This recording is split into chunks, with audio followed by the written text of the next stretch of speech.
In class 6, we have already learnt about the food essentials. Now we will learn about the nutrition in plants. In class 6, the essentials of the living organism, food essentials of the living organisms, we learnt about the essentials are components of food, that are carbohydrates, proteins, fats, vitamins, minerals, and also the water. These are all the components of the food, and these components of the food are necessary for our body, which we call it as a nutrients. In other words, nutrition is a mode of intake of food and its utilization, how we utilize they. So all the living organisms are required food, living organisms, both animals and plants. But plants are make their food themselves, that means the plants prepare their own food, but animals, including human, cannot cannot prepare their own food, but they get it from the plants or animals that eat the animals which that eat the plants. So humans and the animals are directly or indirectly which are dependent on the plants. So we will move on to the modes of the nutrition in plants. Which are the modes of nutrition in plants? Plants are the only organisms that can prepare food for themselves by using water, carbon dioxide, and minerals. The raw materials are present in their surroundings. ಅಂದರೆ plants organisms ಒಂದೇ ಅದ್ರ own ಫುಡ್ನ prepare ಮಾಡ್ಲಿಕ್ಕೆ ಆಗೋದು. ಅದು ಏನು water ಮತ್ತು carbon dioxide ಆಗಿರ್ಬೋದು, ಮಿನರಲ್ಸ್ ಆಗಿರ್ಬೋದು, ಈ ಥರ ಏನಿದಾವೆ ತಮ್ಮ ಸರೌಂಡಿಂಗಲ್ಲಿರುವಂತಹ ರಾ ಮೆಟೀರಿಯಲ್ಸ್ ಅವನ್ನೆಲ್ಲ ಯೂಸ್ ಮಾಡಿಕೊಂಡು ಪ್ಲಾಂಟ್ಸ್ ತನ್ನ ಫುಡ್ಡನ್ನು ತಾನೇ ಪ್ರಿಪೇರ್ ಮಾಡ್ಕೊಳ್ಳುತ್ತೆ. But animals can not prepare their own food, because one reason, that is the chlorophyll present in the plant, that's not in the animal cell. And the nutrients enable living organisms to build their bodies, to grow, to repair and damaged parts of their bodies, and provide the energy to carry out life process.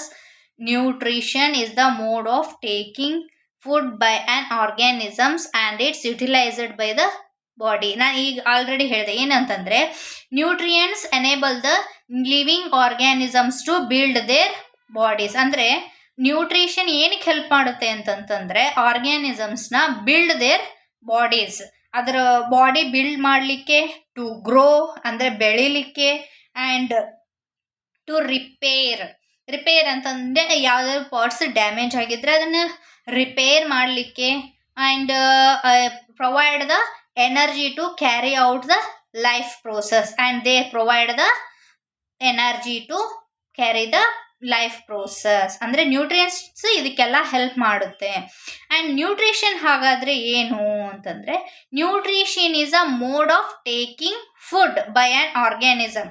ಆಗಲೇ ಹೇಳ್ದಲ್ಲ ಆ ಥರ, nutrition is a mode of intake of food ಅಂತಲೂ ಹೇಳ್ಬೋದು. Is a mode of taking food by an organisms and its utilisation by the body. ಅದನ್ನು utilise ಯಾವ್ದು ಮಾಡ್ಕೊಳ್ಳುತ್ತೆ? Body ಮಾಡ್ಕೊಳ್ಳುತ್ತೆ. So the mode of nutrition in which the organisms takes food themselves by simple substance is called as a autotrophic. ಇಲ್ಲಿ ಏನಂತ ಹೇಳಿದ್ರೆ, ಅಂದರೆ mode of taking food ಅಂದರೆ mode of nutrition ಅಂದರೆ ನ್ಯೂಟ್ರಿಷನ್ ಒಳಗಡೆ ಎರಡು ಟೈಪ್ ಇದಾವೆ. ಒಂದೇನು ಅಂದರೆ, ಒಂದು ಆಟೋಟ್ರೋಪಿಕ್, ಇನ್ನೊಂದು ಹೆಟಿರೋಟ್ರೋಪಿಕ್. ಈ ಆಟೋಟ್ರೋಪಿಕ್ ಬಗ್ಗೆ ಹೇಳಿದ್ದಾರೆ ಅವರು. ಏನಂದರೆ, the mode of nutrition in which the organisms make food themselves from simple substance is called autotrophic. ಇದೊಂದು ನ್ಯೂಟ್ರಿಷನ್ ಮೋಡು. ಅದರಲ್ಲಿ ಆರ್ಗ್ಯಾನಿಸಮ್ಸ್ ಫುಡ್ನ ತಾವು ಪ್ರಿಪೇರ್ ಮಾಡ್ಕೊಳ್ತವೆ, ಅದು using simple substances which are around them. ಅದನ್ನು ಯೂಸ್ ಏನು ಸುತ್ತಲೂ ಸಿಗ್ತಾವಲ್ಲ ಸಿಂಪಲ್ ಸಬ್ಸ್ಟೆನ್ಸಸ್ಸು, ಅವನ್ನೆಲ್ಲ ಯೂಸ್ ಮಾಡಿಕೊಂಡು ತನ್ನ ಫುಡ್ಡನ್ನು ತಾನೇ ಪ್ರಿಪೇರ್ ಮಾಡ್ಕೊಳ್ಳೋಂತಹ ಆರ್ಗ್ಯಾನಿಸಮ್ಸಿಗೆ ಏನಂತ ಹೇಳ್ತೀವಿ, ಆಟೋಟ್ರೋಫಿಕ್ಸ್ ಅಂತ ಹೇಳ್ತೀವಿ. So auto means self, troph means nourishment. Trophs means self nourishment, ಅಂದರೆ ತಮ್ಮನ್ನು ತಾವೇ ನರಿಶ್ ಮಾಡ್ಕೊಳ್ಳೋ ಅಂಥವು ಯಾವುವು, ಆಟೋಟ್ರೋಫಿಕ್ಸ್. ಅವು ಎಕ್ಸಾಂಪಲ್ ಏನು, plants. Plants are called as autotrophs. ಅದು ಮೋಡಿಗೆ ಏನಂತೀವಿ, ಆಟೋಟ್ರೋಫಿಕ್ ಮೋಡ್ ಅಂತೀವಿ. ಆ ಪ್ಲಾಂಟ್ಸಿಗೆ ಆಟೋಟ್ರೋಫ್ಸ್ ಅಂತ ಹೇಳ್ತೀವಿ. Animals are the most other organisms take in readymade food prepared by the plants. ಅಂದರೆ ಅನಿಮಲ್ಸ್ ಇನ್ನೊಂದು ಮೋಡು, ಅದು animals and most of other organisms ಏನು ಮಾಡ್ತೇವೆ ಅಂದರೆ take in the readymade food. ಅಂದರೆ ಏನು ಪ್ಲಾಂಟ್ಸ್ ಪ್ರಿಪೇರ್ ಮಾಡಿದೆಯಲ್ಲ ಫುಡ್, ಸುತ್ತಲೂ ಇರೋಂತಹ ಸಬ್ಸ್ಟೆನ್ಸ್ನ ಯೂಸ್ ಮಾಡಿಕೊಂಡು ಆ ಫುಡನ್ನು ಇನ್ಟೇಕ್ ಮಾಡುತ್ತೆ animals. So prepare by the plants, that organisms they are called as heterotrophs. Heteros means others, trophs ಅಂದರೆ ನರಿಶ್ಮೆಂಟ್. ಅಂದರೆ hetero means others, by using others nourishes the body. Nourishment ಬೇರೆಯವ್ರ ಮೇಲೆ depend ಆಗಿದೆ ಇದು. So we call it as a heterotrophs. ಏನಂತ ನೋಡಿದ್ವಿ. So now we may ask the food factory of a plants are located. ಹಾಗಾದರೆ ಇದರಲ್ಲಿ questions ಕೇಳಿದ್ದಾರೆ. ಏನಂತ ಅಂತಂದರೆ food factories of the plants are located. ಎಲ್ಲಿರುತ್ತೆ ಫುಡ್, ಎಲ್ಲಿ ಪ್ರಿಪೇರ್ ಆಗುತ್ತೆ, leaves. So leaves are the food factories which are present in the plant. Whether food is made in all part of the plants or only in a certain parts, all part ಅಲ್ಲಿ ಆಗೋದಿಲ್ಲ, ಒಂದೇ part. ಯಾವುದು, leaf. How do plants obtain the raw material from the surrounding and how do they transport them to the food factories of a plant? ಹೇಗೆ ತಗೊಳುತ್ತೆ ಅಂತಂತಂದರೆ sunlight ಬೇಕು, water ರೂಟಿಂದ transfer ಆಗುತ್ತೆ, minerals ರೂಟಿಂದ transfer ಆಗುತ್ತೆ, ಕಾರ್ಬನ್ ಡೈಆಕ್ಸೈಡ್ ಹೊರಗಡೆಯಿಂದ pass ಆಗುತ್ತೆ, ಅದು ಸ್ಟೊಮ್ಯಾಟೋಯಿಂದ ಒಳಗಡೆ ಹೋಗುತ್ತೆ. ಸೊ ಸನ್ಲೈಟ್ ಸಹ ಹೊರಗಡೆಯಿಂದ ತಗೋತೀವಿ. ಇಷ್ಟು ರಾ ಮೆಟೀರಿಯಲ್ಸ್ ಇದ್ದರೆ ಸಾಕು ಪ್ಲ್ಯಾಂಟ್ಸಿಗೆ ಫುಡ್ ಪ್ರಿಪೇರ್ ಮಾಡಲಿಕ್ಕೆ. So how do they transport them to food factories of a plant? ಎಲ್ಲೆಲ್ಲಿಂದ ಅಂತಂದರೆ ಒಂದು ಸ್ಟೊಮ್ಯಾಟೋಯಿಂದ, ಇನ್ನೊಂದು ರೂಟ್ಸ್ ಒಳಗಡೆಯಿಂದ ಝೈಲಮ್ ಪಾರ್ಸಲ್ ಮಾಡುತ್ತೆ. So this is about the first point, that is the mode of nutrition in plants. Next ನೋಡ್ತಾ ಹೋಗೋಣ. ಅದೇನು ಅಂತಂದರೆ photosynthesis. Food making process in plants ಏನಂತ ಕರಿತೀವಿ? ಫುಡ್ ಮೇಕಿಂಗ್ ಪ್ರೋಸೆಸ್ ಇನ್ ಪ್ಲಾಂಟ್ನ ಫೋಟೋಸಿಂಥಸಿಸ್. ಇದು ಆಲ್ಮೋಸ್ಟ್ ಅಲ್ಲಿ ಎಲ್ಲರಿಗೂ ಗೊತ್ತಿರುತ್ತೆ. ಸೊ ಅದನ್ನು ಓದೋಣ. ಏನು ಅಂತಂತಂದರೆ leaves are the food factories of plant, ನಮಗೆ ಗೊತ್ತದು. So the synthesis of food in plants occur in leaves. ಅಂದರೆ ಫೋಟೋಸಿಂಥಸಿಸ್ ಎಲ್ಲಾಗುತ್ತೆ, ಲೀವ್ಸ್ ಅಲ್ಲೇ ಆಗುತ್ತೆ. So therefore all the raw materials must reach there. ಎಲ್ಲಾಗುತ್ತೆ, ಲೀವ್ಸ್ ಅಲ್ಲಿ ಆಗೋದ್ರಿಂದ ಎಲ್ಲ ರಾ ಮೆಟೀರಿಯಲ್ಸ್ ಸುತ್ತಲೂ ಇರೋವು ಎಲ್ಲ ಕಡೆಯಿಂದ ಸೇರಿ ಎಲ್ಲಿಗೆ ಬರಬೇಕು? ಲೀವ್ಸಿಗೆ ಬರಬೇಕು. So water and minerals present in soil are absorbed by the roots. Water ಮತ್ತು ಮಿನರಲ್ಸು ಎಲ್ಲಿರುತ್ತೆ? ಸಾಯಿಲಲ್ಲಿರೋದು, ರೂಟ್ಸ್ ಅಬ್ಸಾರ್ವ್ ಆಗುತ್ತೆ. Then it is transported to the ಎಲ್ಲಿಗೆ ಟ್ರಾನ್ಸ್ಪೋರ್ಟ್ ಆಗುತ್ತೆ? ಲೀವ್ಸ್ ಅಲ್ಲೇ ತಾನೇ ಪ್ರಿಪೇರ್ ಆಗೋದು. So it is transported to the leaves. Now carbon dioxide from air is taken in through the tiny pores which are present in the surface of the leaves. These pores are surrounded by the God cells. Such pores are called as a stomata. ಇವ್ರು ಏನು ಹೇಳಿದ್ದಾರೆ ಅಂದರೆ ಅದಂತೂ ಯಾವುದು water and minerals ರೂಟ್ಸಿಂದ ಎಲ್ಲಿಗೆ ಬಂತು?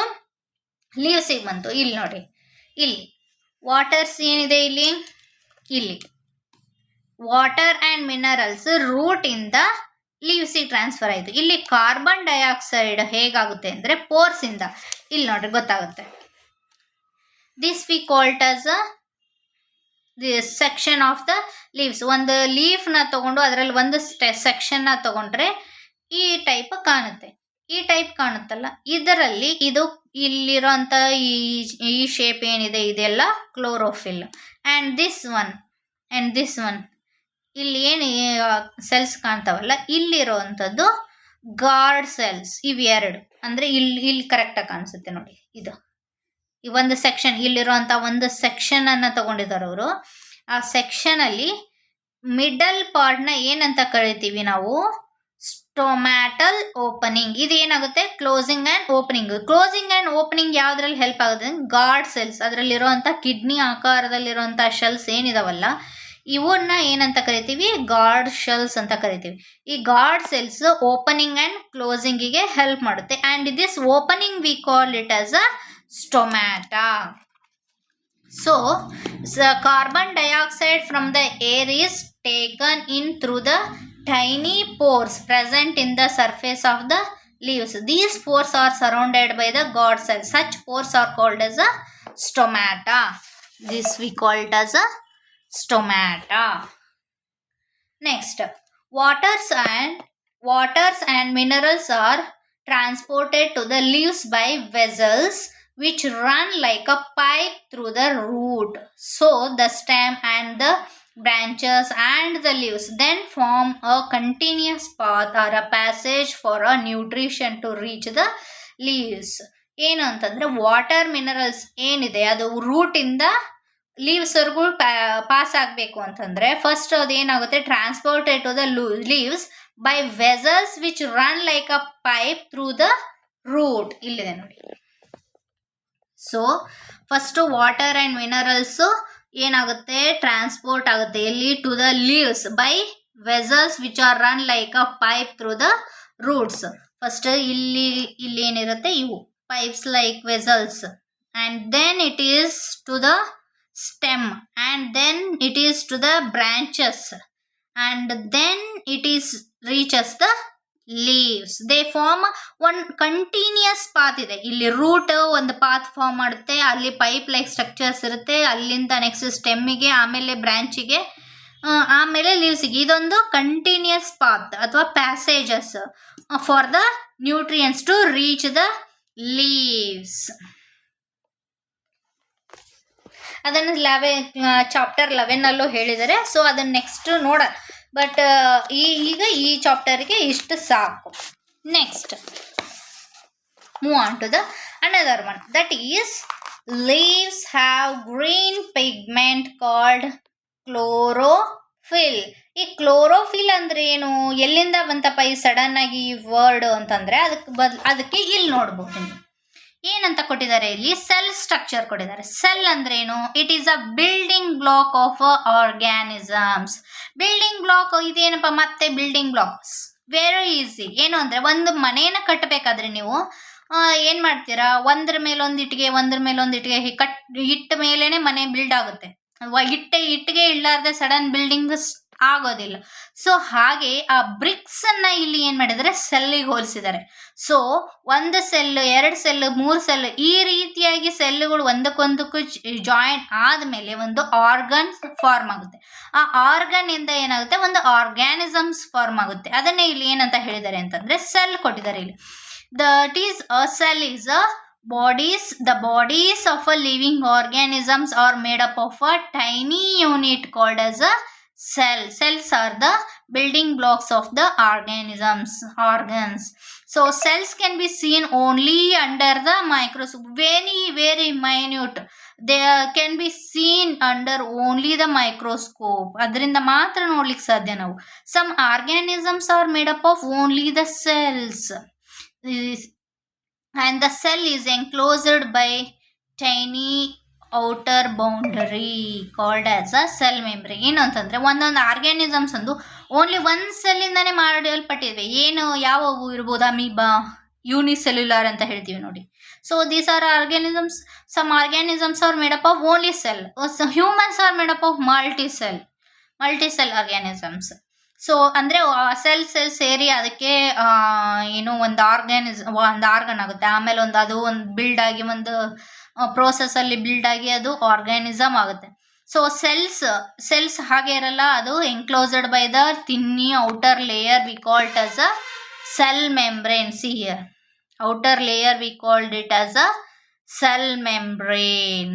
Most cells are distinct, ಅಂದರೆ almost ಅಲ್ಲಿ ಒಂದಕ್ಕೆ ಡಿಫ್ರೆನ್ಸ್ ಇರುತ್ತೆ. So centrally located spherical structure we called as a nucleus. ಅಂದರೆ ನೋಡಿ, ಒಂದೊಂದು ಸೆಲ್ಲಲ್ಲೂ ಮಧ್ಯದಲ್ಲಿ ಒಂದೊಂದು ಸ್ಪೆರಿಕಲ್ ಸ್ಟ್ರಕ್ಚರ್ ಇದೆ. ಈ ಸ್ಟ್ರಕ್ಚರ್ನ ಏನಂತ ಕರಿತೀವಿ ನಾವು ಅಂತಂದರೆ cell membrane. So the nucleus which is surrounded by the jelly like substance. ಇಲ್ಲಿ ನೋಡಿ, ಈ ನ್ಯೂಕ್ಲಿಯಸ್ ಇದೆಯಲ್ಲ, ಇಲ್ಲಿ ನ್ಯೂಕ್ಲಿಯಸ್ ತೋರಿಸಿದ್ದಾರೆ ನೋಡಿ ಇವರು ನ್ಯೂಕ್ಲಿಯಸ್. ಇದರ ಸುತ್ತಲೂ ಏನಿದೆ ಇದು ಜೆಲ್ಲಿ ಲೈಕ್ ಸಬ್ಸ್ಟೆನ್ಸಸ್ ಇದೆಯಲ್ಲ, ಇದನ್ನ ನಾವು ಏನಂತ ಕರಿತೀವಿ ಅಂತಂದರೆ ಸೈಟೋಪ್ಲಾಸ್ಮ್. ಇದರ ಬಗ್ಗೆ ಒಂದು ಸ್ವಲ್ಪ ತಿಳ್ಕೊಳ್ಳಿ. ಈ ರೀತಿಯಾಗಿ ಒಂದು ಕ್ಲೋರೋಪ್ಲಾಸ್ಟ್ನು ಸಹ ಬರುತ್ತೆ. ಆ ಕ್ಲೋರೋಪ್ಲಾಸ್ಟ್ ಎಲ್ಲಿರುತ್ತೆ ಅಂತಂತಂದರೆ ಈ ಸೆಲ್ ಲೀವ್ಸಿನ ಸೆಲ್ಸಲ್ಲಿರುತ್ತೆ. That is leaf cell. ಅದರಲ್ಲಿರುವಂತಹ ಆ ಸೆಲ್ಲಲ್ಲಿರುವಂತಹ ಒಂದು ಗ್ರೀನ್ ಪಿಗ್ಮೆಂಟ್ನ ನಾವೇನಂತ ಕರಿತೀವಿ ಅಂತಂದರೆ ಕ್ಲೋರೋಫಿಲ್. ಇಲ್ಲೆಲ್ಲರೂ ಕೊಟ್ಟಿದ್ದಾನೆ ನೋಡಂತೇಳಿ, ಇಲ್ಲಾಂದ್ರೆ ನಾನೇ ಬರ್ತೀನಿ ಅಂತೇಳಿ ತೋರಿಸ್ತೀನಿ. See here, this is a chloroplast and ಒಳಗಡೆ ಗ್ರೀನ್ ಪಿಗ್ಮೆಂಟ್ಸ್ ಕಾಣ್ತಿದಾವಲ್ಲ, these we called as a chlorophyll. This chloroplast, it is a cell organ and it is a site for a photosynthesis. But it is chlorophyll is a green pigment which are present in a chloroplast. So these leaves have a green pigment called as a chlorophyll. It helps the leaves to capture the energy of the sunlight, and this energy used to synthesize the food from carbon dioxide and water. So ಈ green pigment ಏನು ಮಾಡುತ್ತೆ ಅಂತಂದರೆ it helps leaves to capture the energy of the ಸನ್ಲೈಟಿಂದ ಸಿಗೋವಂಥ ಎಲ್ಲ ಎನರ್ಜಿನ capture ಮಾಡಿಕೊಂಡು and which is used for the synthesis of the ಫುಡ್ಡನ್ನು ಸಿಂಥಸಿಸ್ ಮಾಡೋಕ್ಕೆ ಏನೇನು ಯೂಸ್ ಮಾಡಿಕೊಂಡು next from carbon dioxide and water. ಏನು ಕಾರ್ಬನ್ ಡೈಆಕ್ಸೈಡ್ ಆ್ಯಂಡ್ ವಾಟರ್ ಏನು ಸಿಗುತ್ತಲ್ಲ ಅದನ್ನು ಯೂಸ್ ಮಾಡಿಕೊಂಡು ಅದನ್ನು ಏನು ಮಾಡುತ್ತೆ, ಅದು ಫುಡ್ಡನ್ನು ಪ್ರಿಪೇರ್ ಮಾಡುತ್ತೆ. And this process the synthesis of the food occurs in the presence of sunlight which we called as a photosynthesis. ಇಲ್ಲಿ ಫೋಟೋ ಅಂದರೆ ಲೈಟ್, ಸಿಂಥಸಿಸ್ ಅಂತಂದರೆ ಟು ಕಂಬೈನ್. photosynthesis ಅಂದರೆ synthesis of a food occur in the presence of sunlight, we call it as a photosynthesis. So photosynthesis ಮಾಡಲಿಕ್ಕೆ ಈಗ light ಬೇಕು ಅಂತ ಗೊತ್ತಾಯಿತು.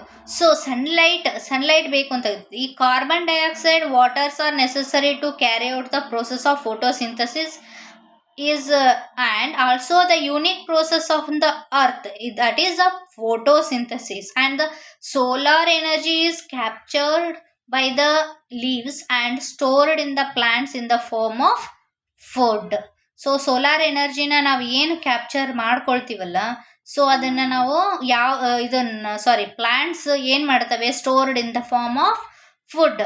ಇದರಲ್ಲಿ ನೆಸೆಸರಿ ಆಗಿರುವಂಥ ಸಬ್ಸ್ಟೆನ್ಸಸ್ ಯಾವ್ಯಾವು ಅಂದರೆ carbon dioxide, water and also the solar energy. So the sun is the ultimate source of energy for all the living organisms.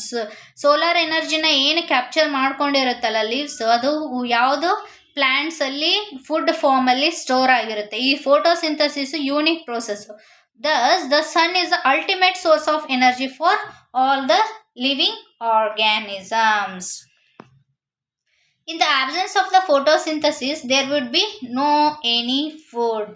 ಹಾಗಾದರೆ ಫೋಟೋಸಿಂಥಸಿಸ್ ಇರಲೇ ಇಲ್ಲ ಅಂತಂದರೆ ಯಾವುದು ಫುಡ್ಡು ಆಗ್ತಿರಲಿಲ್ಲ. And survival of almost all living organisms which are directly or indirectly depending on the food which are made by the plants. Because ನಾವು animals ಮೇಲೆ depend ಆಗ್ತೀವಿ ಅಂದರೂ ಅನಿಮಲ್ಸ್ ಪ್ಲಾಂಟ್ಸ್ ಮೇಲೆ ಡಿಪೆಂಡ್ ಆಗೇ ಇರುತ್ತೆ. So beside the oxygen which are essential for the survival of all the living organisms is produced during the photosynthesis. Oxygen produce ಆಗೋದು ಯಾವಾಗ, photosynthesis ಆದಾಗ. And in the absence of the photosynthesis life would be impossible on the earth. So ಇಲ್ಲಿ ಏನಂತ ಹೇಳಿದ್ದಾರೆ ನೋಡಂತೀವಿ. Besides leaves, photosynthesis also takes place in other green plants of the green parts of the plant, in green stems, green branches. The desert plants have scales and spines like leaves to reduce loss of water by transpiration. These plants have a green stem which carry out photosynthesis. ಇವ್ರು ಏನು ಹೇಳಿದ್ದಾರೆ ಅಂತಂದರೆ, besides leaves ಅಷ್ಟೇ ಅಲ್ಲ, photosynthesis green part of the ಯಾವುದೇ ಪ್ಲ್ಯಾಂಟಲ್ಲಿ green part ಎಲ್ಲಿದೆ ಅಲ್ಲೆಲ್ಲ photosynthesis ಆಗುತ್ತೆ ಅಂತ ಹೇಳಿದ್ದಾರೆ. ಎಲ್ಲಿ ಅಂತಂತಂದರೆ ಗ್ರೀನ್ ಸ್ಟೆಮ್ ಆಗಿರ್ಬೋದು, ಗ್ರೀನ್ ಬ್ರಾಂಚಸ್ ಆಗಿರ್ಬೋದು. ಇದು ಆಲ್ಮೋಸ್ಟ್ ಎಲ್ಲಿ ಕಂಡು ಬರುತ್ತೆ ಅಂದರೆ ಡೆಸರ್ಟ್ ಪ್ಲ್ಯಾಂಟ್ಸಲ್ಲಿ ಕಂಡು ಬರುತ್ತೆ. ಅಲ್ಲಿ ಏನಾಗಿರುತ್ತೆ, ಸ್ಕೇಲ್ಸ್ ಆಗಿರ್ಬೋದು, ಸ್ಪೈನ್ಸ್ ಆಗಿರ್ಬೋದು, ಅವು ಏನು ಮಾಡಿರ್ತವೆ ಲೈಕ್ ಲೀವ್ಸ್. ಅವು ಏನು loss of water by transpiration. ಅದನ್ನೇನೋ ಟ್ರಾನ್ಸ್ಪಿರೇಷನ್ ಅಂದರೆ ಏನು ಲಾಸ್ ಆಗುತ್ತಲ್ಲ ವಾಟರ್, ಲೈಟ್ ಸನ್ಲೈಟಿಂದ ಎವಾಪರೇಟ್ ಆಗಿರ್ಬೋದು, ಹೊರಗಡೆ ಹೋಗ್ಬೋದು, ಏನೋ ಒಂದು ರೀಸನ್ ಇರ್ಬೋದು. ಆ ರೆಡ್ಯೂಸ್ ಆಗೋ ಲಾಸನ್ನು ತಡಿಲಿಕ್ಕೆ ಆಲ್ಮೋಸ್ಟ್ ಆಲ್ ಪ್ಲ್ಯಾಂಟ್ಸಲ್ಲಿ ಸ್ಕೇಲ್ ಸ್ಪೈನ್ಸ್ ಎಲ್ಲ ಏನಾಗಿರುತ್ತೆ, ಲೀವ್ ಸ್ಟ್ರಕ್ಚರ್ ಎಲ್ಲ ಗ್ರೀನ್ ಸ್ಟ್ರಕ್ಚರಲ್ಲೇ ಇರುತ್ತೆ. So these plants have green stem which carry out photosynthesis. And during the photosynthesis, chlorophyll contains cells of leaves in the presence of sunlight and use the carbon dioxide and water to synthesize the carbohydrates. The process can be represented by an equation ಅಂತ ಹೇಳಿ. ಅಂದರೆ photosynthesis ಆಗಬೇಕಾದ್ರೆ chlorophyll contains cells of leaves. The presence of sunlight using carbon dioxide, water, ಇವೆಲ್ಲವೂ ಅದು ಏನು ಮಾಡುತ್ತೆ, synthesis ಆಗುತ್ತೆ. ಏನಾಗಿ, ಕಾರ್ಬೋಹೈಡ್ರೇಟ್ಸ್ ಆಗಿ. ಆ್ಯಂಡ್ ಅದನ್ನು ಇಲ್ಲಿ ನೋಡಿದರೆ ಇಲ್ಲಿ ಕೊಟ್ಟಿದ್ದಾರೆ, ಕರೆಕ್ಟಾಗಿ ಕೊಟ್ಟಿದ್ದಾರೆ ನೋಡಿ. ಕಾರ್ಬನ್ ಡೈಆಕ್ಸೈಡ್ ಮತ್ತು ವಾಟರ್ ಕಾಂಬಿನೇಷನ್ ಏನಾಗುತ್ತೆ, in the presence of sunlight and chlorophyll in the leaves produces the carbohydrates. They are converted into a starch. The starch we call it as a carbohydrates only. So ಇದನ್ನೇನು ಕಾರ್ಬೋಹೈಡ್ರೇಟ್ಸನ್ನು ಈ ಥರ ಬರಿಬೋದಾ ನಾವು, C6H12O6 O6 ಅಂತ ಬರಿಬೋದು. So and oxygen produces the oxygen. ಈ equation ನೆನ್ಪಿಟ್ಕೊಂಡಿರಿ. Next, during the process oxygen is released. The carbohydrates ultimately get converted into starch. ಆವಾಗಲೇ ಹೇಳಿದೆ starch. And starch, in the presence of the starch in leaves indicates that the occurrence of the photosynthesis. That starch is also called as a carbohydrates. Okay, today we will leave here only. Next, continue in the next class.